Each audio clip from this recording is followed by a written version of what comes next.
right. Excuse me. Week two. I guess you all are probably sitting there and saying, hey, he looks like he's in the exact same clothes that he was in last week. Well, you would be right.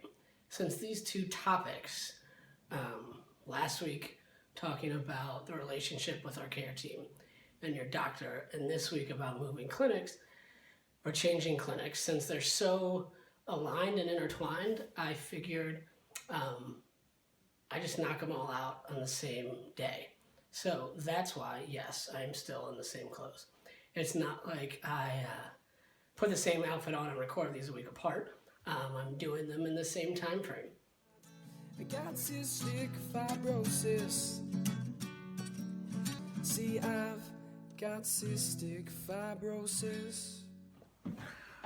All right, moving and changing clinics.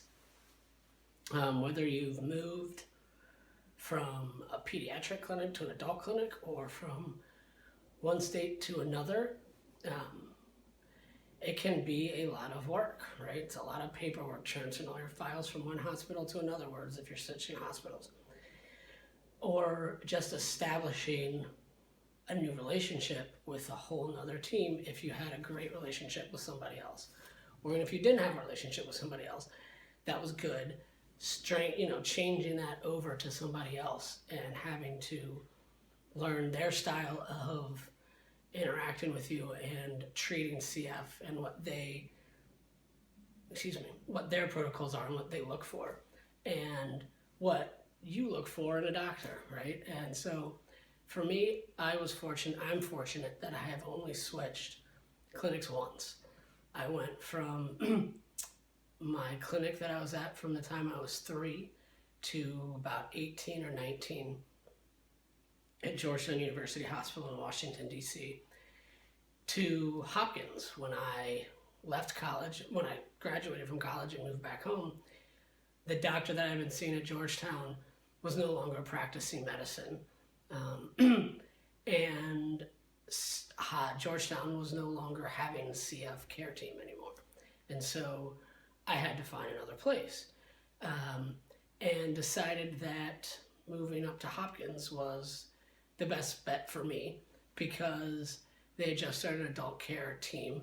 I was 24, I believe, 23 when I moved back home, and was in that adult phase, and so needed a different set of care versus pediatric, and made the move up there. But as I said earlier, it was transferring all of my files up there, and then having to go in and meet with the whole team and learn their protocol and learn those doctors and meet those doctors and go through my history with them to establish a baseline and have different tests done to establish a baseline for them, and so that they can say, okay, here's where you are now, right, and establish that relationship and that understanding of how your body handles CF and what you need to be treated for and how you react to things. And that's a tough situation sometimes because it's basically learning somebody new. And for me, I had known the same person for 16 years or so and had a great relationship with him. He knew what I needed. I knew what I could tell him that I needed. And starting over took a little while, but now that I've been there for, I think, 12 years,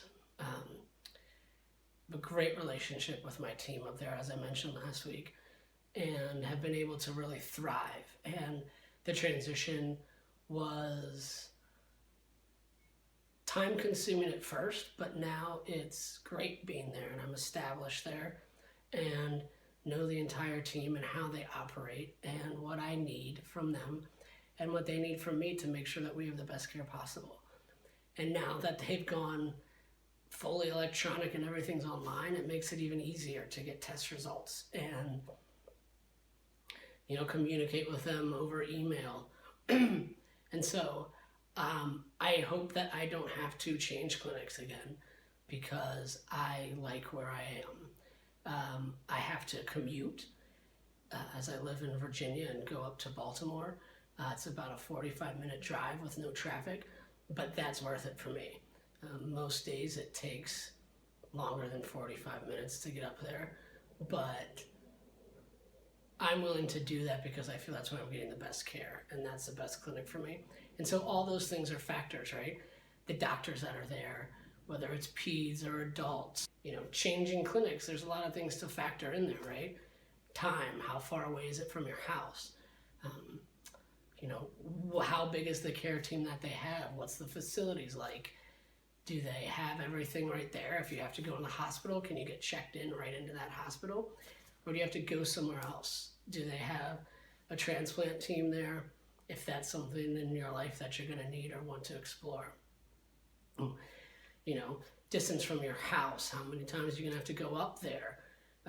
If you're working, are you gonna have to take the whole day off of work? All those things are factors, and it can be a hard decision to make. And when you do it, you really just gotta put a little effort into it and find the best fit for you. Maybe it's visiting 2 or 3 clinics if you have that option in your area, if you live in a big city, or an area with lots of different options. Maybe there's only one clinic, and that's just where you have to go. But maybe it's exploring, maybe there's something 45 minutes away or an hour away that may be a better fit for you. So I would just say that, I guess, with this whole moving and changing clinics thing, I've only had to do it once. I got fortunate, and I'm extremely happy with it. But I can also see how difficult it can be if you move a lot, or you travel, or you're working and you change jobs and you got to go to a new city and find a new clinic. It's difficult to start over, but as we talked about last week, establishing a new relationship with a new team could be great for you. Maybe it'll be a different experience that will give you new options. I don't know. So that's my story with changing clinics. I'd love to hear what your experiences have been. Mine have been positive, obviously, as I've mentioned. But I know others have had a hard time switching clinics or haven't been happy and have no other options. So I'd be interested to hear your stories. I hope you're all well and healthy, and I can't wait to talk to you again next week. Take care, everybody, and I'll talk to you soon. I got cystic fibrosis. See, I've got cystic fibrosis.